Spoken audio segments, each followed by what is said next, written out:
अब अपने आप को जानने के लिए विशेष प्रकार से जानकारी करते हुए अपने तक पहुंचने का जो साधन है ईश्वर, ई धन स्वर, ई माने यह, स्वर माने श्वास। हम अपने ही श्वास को अपने से अलग होकर देखने का अभ्यास करेंगे। उसके पहले तैयारी क्या करनी है? पलथी मार करके सुखासन में बैठ जाइए। हाथ को यूं बांध लीजिए और आंख को बंद कर लीजिए।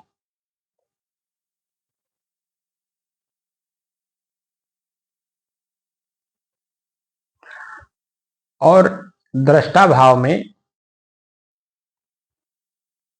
अपने ही श्वास को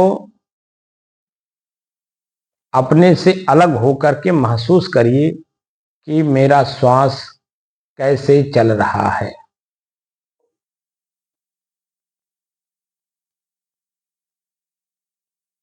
यहां पश्यति शब्द का प्रयोग हो रहा है। पश्य, पश्यति, विपश्यना। पश्य में भी विशेषण लगाया, विशेष प्रकार से देखने के लिए। ना भावनात्मक प्रत्यय है।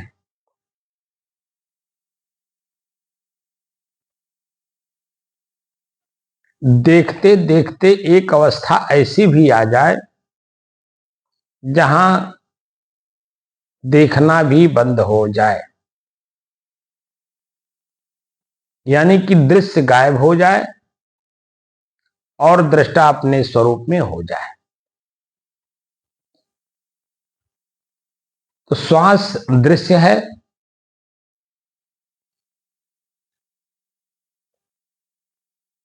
एक अवस्था ऐसी आएगी, यह अपने अभ्यास के ऊपर है,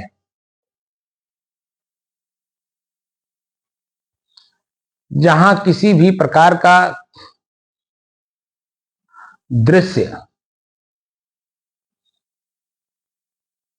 दिखाई नहीं देगा। चाहे वह कान का शब्द हो, आंख का रूप हो, नाक का सुगंध दुर्गंध, जीभ का स्वाद और जीभ से ही निकली हुई शब्द और लिंग का स्पर्श विषय। छठवां इंद्रिय मन है। मन ख्याल को कहते हैं। किसी भी प्रकार का, किसी भी प्रकार से ख्याल रूपी दृश्य नहीं रह जाएगा। यह अवस्था है विपश्यना की।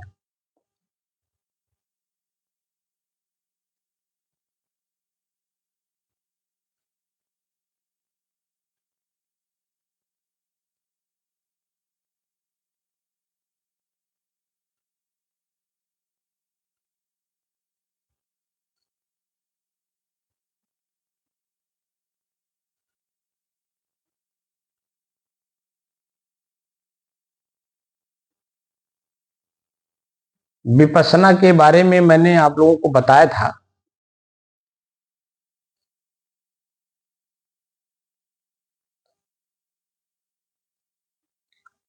कि विपश्यना कहते किसे हैं। क्या वह सिर्फ महात्मा बुद्ध की ही शैली है? क्या महात्मा बुद्ध ने ही सिर्फ उसको जागृत किया है, या उसके पहले भी किसी ऋषि के द्वारा या किसी ग्रंथ में इसका प्रयोग है?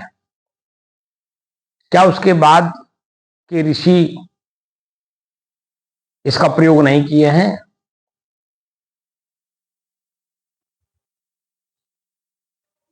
क्या महात्मा बुद्ध के बाद यह सब विलुप्त हो गए थे?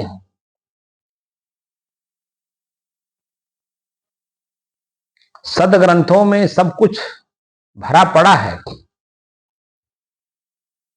ऋग्वेद काल से लेकर के और जो शास्त्र काल हैं, यहां तक कि गीता काल भी, जो कि महाभारत एक पुराण है, उस पुराण का एक अंग है, लेकिन फिर भी उसमें भी इसका जिक्र है।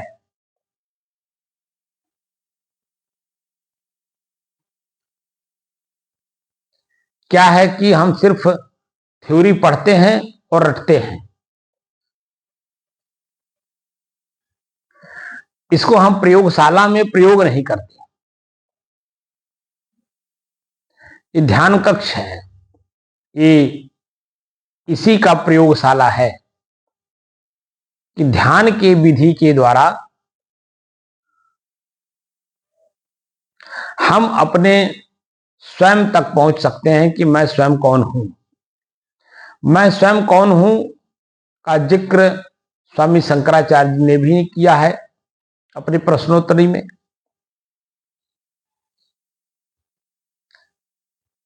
अयोध्या में एक तो रामायण के बारे में आप लोग तो जानते हैं,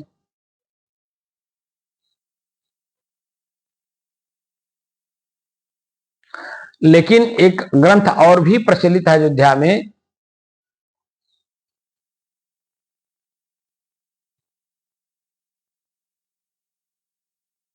उस ग्रंथ में महाराज रघुनाथ दास जी प्रश्नोत्तरी के माध्यम से लक्ष्मण के मुंह से प्रश्न कराते हैं और राम के मुंह से उत्तर दिलवाते हैं। विश्राम सागर नाम का ग्रंथ है जो प्रचलित है, और उसमें रघुनाथ दास जी महाराज राम के मुंह से उत्तर दिलवाते हैं, लक्ष्मण के मुंह से प्रश्न करवाते हैं। वह चौपाई वह साखी कौन सी है, यानी दोहा, को हूं आए कहां ते, को हूं मैं कौन हूं, को हूं आए कहां ते कहां से आया हूं, कित जइहों का सार और कहां जाऊंगा, और इस मानव जीवन का सार क्या है। को हूं आए कहां ते कित जइहों का सार, को मैं जननी को पिता या को कहत विचार। प्रश्न करवाए हैं लक्ष्मण के मुंह से कि विचार किसे कहते हैं। भगवान राम इसी दोहा के माध्यम से उत्तर देते हैं कि मैं कौन हूं, कहां से आया हूं, क्या कर रहा हूं, जीवन का सार क्या है, मेरे माता पिता कौन है, मुझे जन्मदाता, मुझे जन्म देने वाले माता पिता कौन है।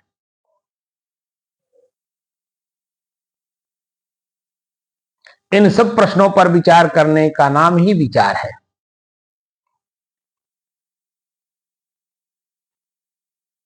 सभी महापुरुष इस बात को कहते हैं, और अध्यात्म वास्तव में है ही स्वयं को जानने के लिए, क्योंकि अध्यात्म शब्द को हम लोग जानने की कोशिश नहीं करते हैं और अन्य क्रियाएं प्रक्रियाएं लागू कर देते हैं, जो कि यहां पर अध्यात्म की दृष्टि से क्रिया और प्रतिक्रिया, क्रिया कौन कर रहा है, तो प्रतिक्रिया करेंगे कि वो क्रिया कौन करने वाला है। क्रिया हो रही है तो कौन कर रहा है, करने वाला कौन है, और कैसे कर रहा है, क्यों कर रहा है। तमाम तरह की जो प्रश्न हैं, इन प्रश्नों को उसमें लगाइए तो समझ में बात आती है। तो अध्यात्म क्या है, अध्यात्म शब्द में संधि है, संधि विच्छेद करिए, अभी समझ में बात आ जाएगी। आधि धन आत्मा, तो आधि अधूरा शब्द है जिसका अर्थ निकल ही नहीं सकता है। आत्म शब्द का अर्थ तो निकल जाएगा, लेकिन जब तक दोनों शब्दों का अर्थ नहीं निकलेगा तब तक हम उस शब्द के बारे में जान ही नहीं सकते। तो जब हम आदि शब्द को जानने की कोशिश करेंगे तो संस्कृत के व्याकरण के हिसाब से वह अधूरा शब्द है, उसे पूरा करेंगे तो दो शब्द अपने आप में बनता है, अध्याय और अध्ययन। अध्याय मतलब लेसन, सब्जेक्ट, विषय, पाठ, और अध्ययन माने खोज। तो प्रश्न हुआ कि किस अध्याय का हमें खोज करना है। उत्तर में है कि लास्ट में जो शब्द है आत्म। तो आत्म किसे कहते हैं? आत्म शब्द का अर्थ दिया गया है स्व, स्वयं, मैं, निज, खुद और स्वतः। स्वतः और अपने आप। इस साथ उत्तर मिलता है। अर्थात अध्यात्म शब्द का मतलब ही होता है स्वयं मैं कौन हूं को जानने का रास्ता, मार्ग। ये धर्म मार्ग नहीं, ये अध्यात्म मार्ग है स्वयं को जानने के लिए। स्वयं मैं कौन हूं,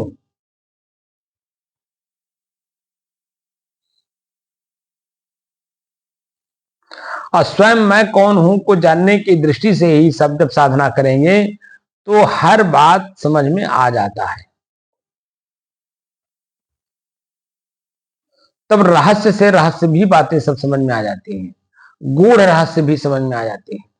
लेकिन जब अपने आप को नहीं जाने रहेंगे तो सामने प्रत्यक्ष साक्षात्कार जो शब्द हैं वो भी नहीं समझ में आए। गूढ़ विषय कहां समझ में आएगा।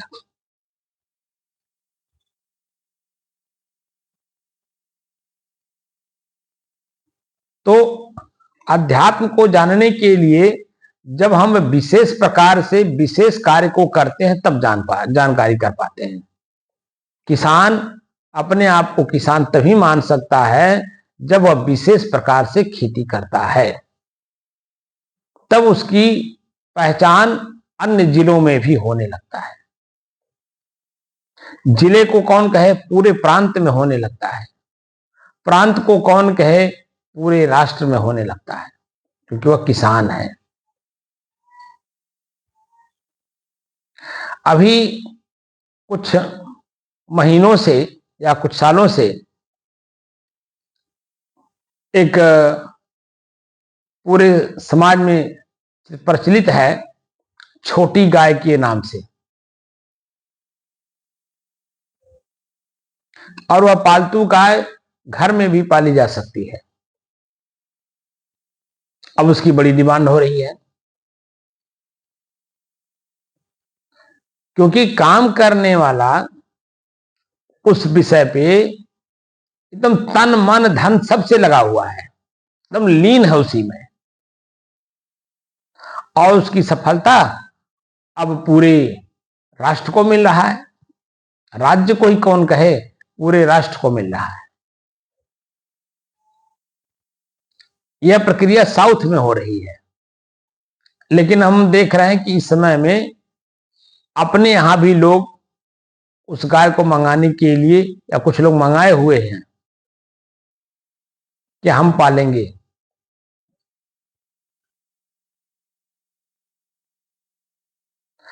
आपका अपना खुद का जो चॉइस है, यानी चाह है, वो चाह सबको दिखने लगता है।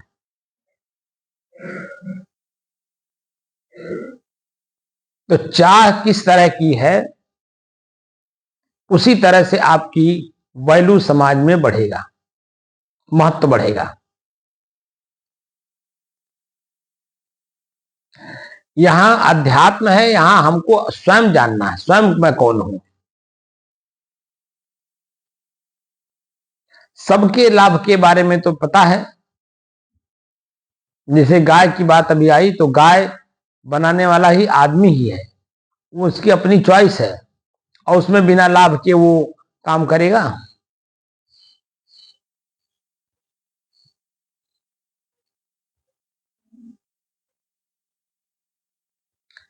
उस क्षेत्र में उसे लाभ दिख रहा है कि गाय अगर छोटी हो तो घरों में भी पाला जा सकता है और इसकी डिमांड अच्छी होगी। उन्होंने प्रयोग किया, प्रयोग करके देखा और उसका मीडिया, इलेक्ट्रॉनिक मीडिया के माध्यम से पूरा प्रचार करा दिया।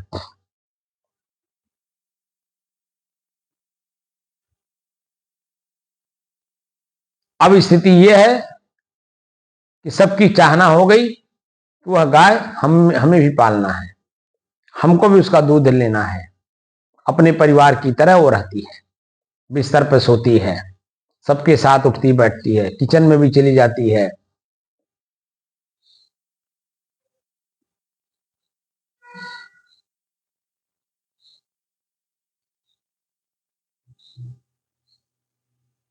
तो उस बनाने वाले की जो इच्छा है, उस इच्छा के अनुसार वह बन गई, लेकिन वो बनाने वाला स्वयं कौन है ये वो नहीं जानता है। अब यहां अध्यात्म में स्वयं को जानना है, स्वयं मैं कौन हूं।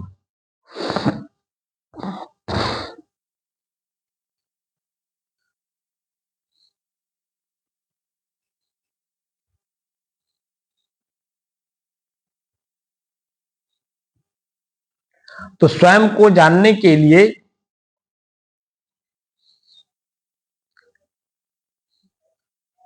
कैसे हम अपने आप को जाने, जो स्वयं को जाना होगा वही स्वयं को जनाने का भाव भी पैदा कर सकता है।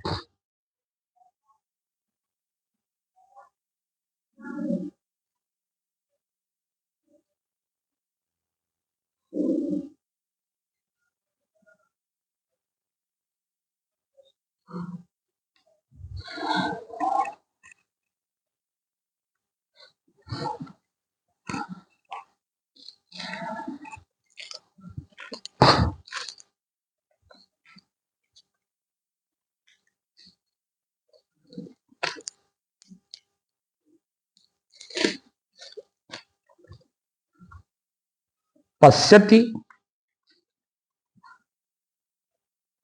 पश्य, पश्यति, विपश्यना, ये तीनों शब्द संस्कृत से आते हैं और व्याकरणिक रूप से शुद्ध हैं, लेकिन उनके अर्थ और उपयोग अलग अलग हैं।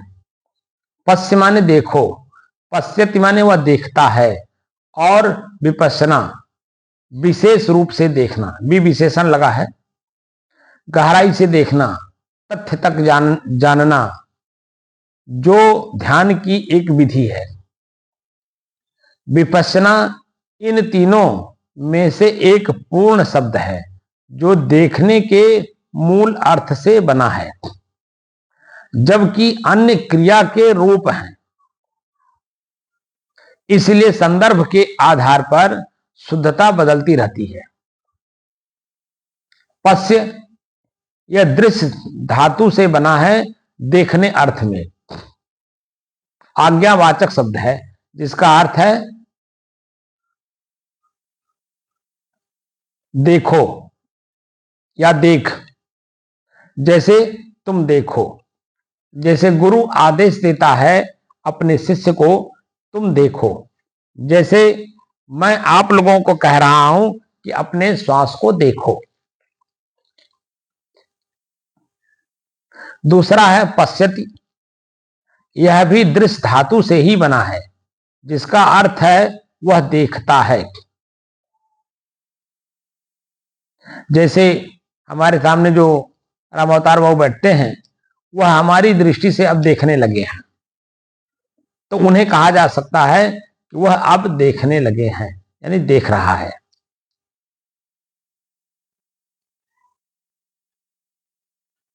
तीसरा है विपश्यना, यह पश्य शब्द में वि विशेषण लगाया, विपश्य, वि विशेष धन पश्य यानी देखना, प्लस ना, ना भावनात्मक प्रत्यय है। जिसका अर्थ है विशेष रूप से देखना या गहराई से देखना, जो ऋग्वेद काल के ऋषि की ध्यान पद्धति है, जो आगे चलकर महात्मा बुद्ध द्वारा प्रदर्शित किया गया है। निष्कर्ष यह है, यदि आप किसी को देखने का आदेश दे रहे हैं तो पश्य सही है। यदि आप बता रहे हैं कि कोई देख रहा है तो पश्यत सही है। यदि आप ध्यान की विधि की बात कर रहे हैं तो विपश्यना सही है। ये तीनों ही अपने अपने संदर्भ में शुद्ध है, लेकिन विपश्यना एक पूर्ण और स्थापित शब्द है जो एक विशेष अर्थ रखता है। विपश्यना का अर्थ है विशेष रूप से देखना या अंतर्दृष्टि प्राप्त करना, अर्थात यह एक गहन मानसिक प्रशिक्षण है जो जीवन की सच्चाइयों का अनुभव कराकर सुखी और संतुलित जीवन जीने में सहायक होता है। इस ध्यान विधि का उद्देश्य आत्मज्ञान और आत्मशुद्धि प्राप्त करना है। इस पद्धति में वस्तुओं की स्वाभाविक संरचना और भाव को स्वीकार करते हुए जो जैसा है उसे उसी स्वरूप में जानने का प्रयास किया जाता है, जिससे हम अपने ही तन और मन को गहराई से देखकर, समझकर जीवन को अधिक सचेत और जागरूक बना सकें। बदलती दिनचर्या और बिगड़ते खान पान ने मनुष्य को कई व्याधियों का शिकार बना दिया है। प्रत्येक व्यक्ति किसी न किसी चिंता से परेशान है, तनाव में है। इन सभी स्थितियों में विपश्यना एक अद्भुत ध्यान प्रयोग है। इसमें क्रिया की प्रतिक्रिया शून्य हो जाने पर चित्त शांत हो जाता है। इस अभ्यास से राग द्वेष से ऊपर उठकर समता का भाव विकसित होता है। आरामदायक स्थिति में भी विपश्यना का अभ्यास संभव है। दोनों आंखें बंद कर अपने ही प्राकृतिक श्वास पर ध्यान केंद्रित करें। जब मन भटके तो उसे धीरे धीरे श्वास या शरीर की संवेदनाओं पर वापस ले आएं। मानसिक विचारों में आ रहे सकारात्मक परिवर्तनों पर केवल दृष्टि रखें,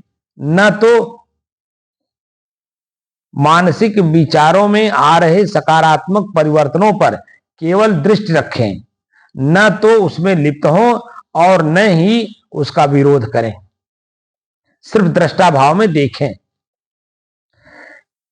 कि मन क्या क्या ख्याल कराता है। इस मानसिक व्यायाम के अभ्यास से मानसिक तनाव और चिंता में कमी, एकाग्रता में वृद्धि, नकारात्मकता का शमन, व्यसनों से मुक्ति तथा आत्मविश्वास में वृद्धि का अनुभव किया जा रहा है। आवश्यक है कि जो कुछ भी अनुभव हो उसे बिना किसी पूर्वाग्रह के ठीक से वैसे ही देखा जाए जैसा वह है। यह साधना आत्मदर्शन की साधना है, यानी स्वयं को जानने का साधना है, जिसे स्वदर्शन एवं सत्य दर्शन भी कहा जाता है। यह अपनी ही अनुभूतियों के माध्यम से दुर्गुणों का निवारण करने वाली सुखी जीवन की एक अद्वितीय कला है।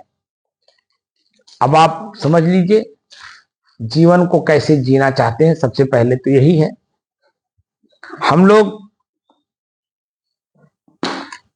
मूल रूप से शरीर तो प्राप्त कर लिए, लेकिन शरीर को चलाने का कला हमने नहीं सीखा। माता पिता सिखाना भी चाहते हैं तो बचपना रहती है, उस समय में सिर्फ खेलने और खाने से सिर्फ फुर्सत नहीं रहती। आगे चल करके सिर्फ पढ़ने में खाने में जीने में ही मस्त रहते हैं।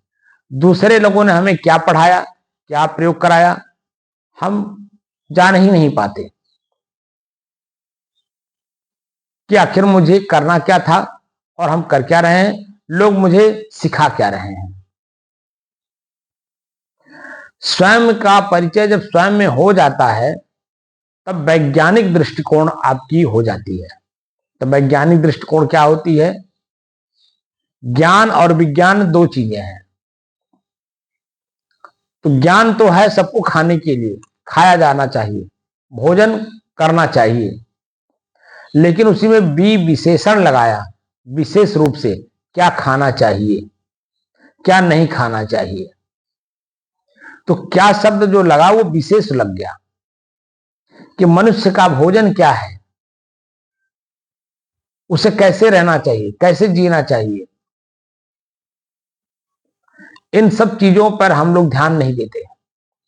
बस पशु की तरह, पशु भी अपने जगह पर अपने ही भोजन ग्रहण करता है, जो उसका अपना भोजन है। किसी भैंस के, गाय के, या भैंसा हो या सांड हो या बैल हो, उसके हौद में आप एक टुकड़ा मांस डाल करके देख लीजिए, एक बोध उसमें शराब का डाल करके देख लीजिए, जब तक उसका दुर्गंध उसमें रहेगा तब तक वो नहीं खाएगा। अब आप बता दीजिए कि एक पशु विचार पूर्वक अपने भोजन को ग्रहण करता है, हम मनुष्य होकर के हम क्या कर रहे हैं? क्या इस बात का हमें जानकारी है या हम जानकारी करना चाहते हैं? वर्तमान समय में तो और ही ज्यादा हमारे समाज के जो जिम्मेदार लोग हैं वो खुद ही भ्रष्ट हो चुके हैं।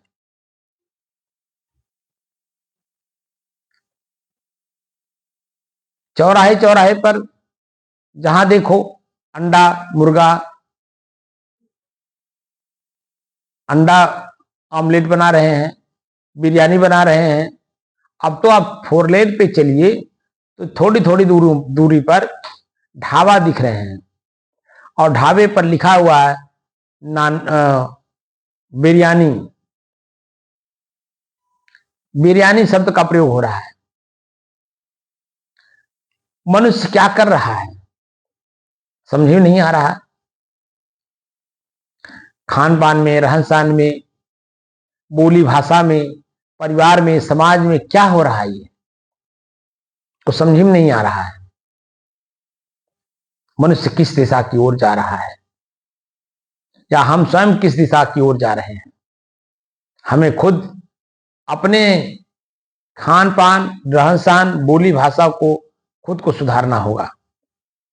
विद्यालय बना ही इसीलिए था, गुरुकुल था ही इसीलिए कि जो अनट्रेंड लोग हैं उन्हें ट्रेंड करके तब समाज में उतारा जाए ताकि समाज की गतिविधि सही दिशा में चल सके। आज स्थिति यह है कि सभी लोग सिर्फ बकते हैं, कहते हैं, सुनते हैं, लेकिन न स्वयं कहने वाला करता है और न सुनने वाला करता है। सब के सब मानसिक रूप से बीमार हो चुके हैं।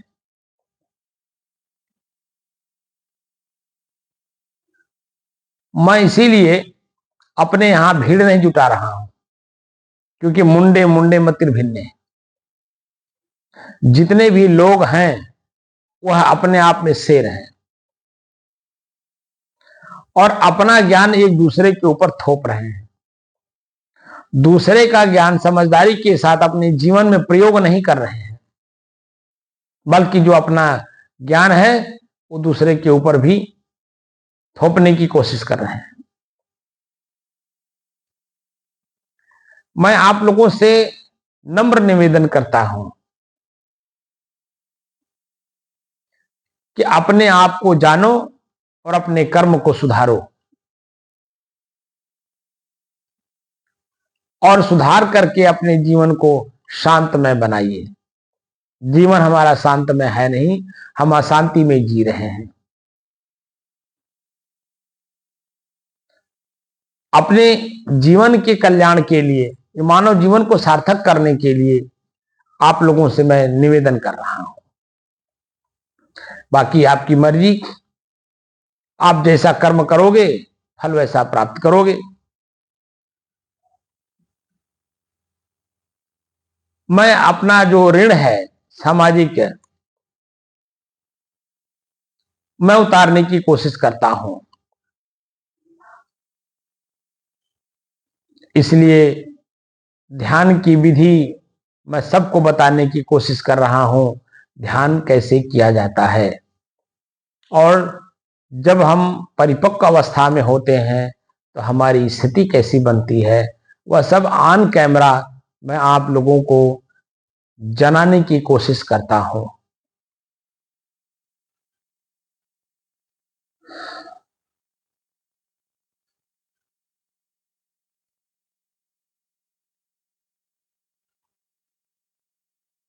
अब हमारी आवाज बंद हो गई, बिल्कुल ही नहीं बोलूंगा, आंख बंद हो गया। मैं अब देखने की स्थिति में नहीं हूं बाहरी दृश्य को।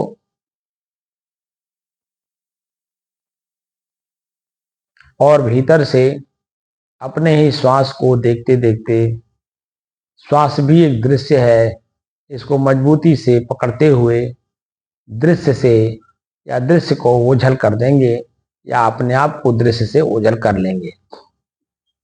जो मेरी स्थिति बनेगी दृश्य के बाद, वो मेरी अपनी खुद की होगी।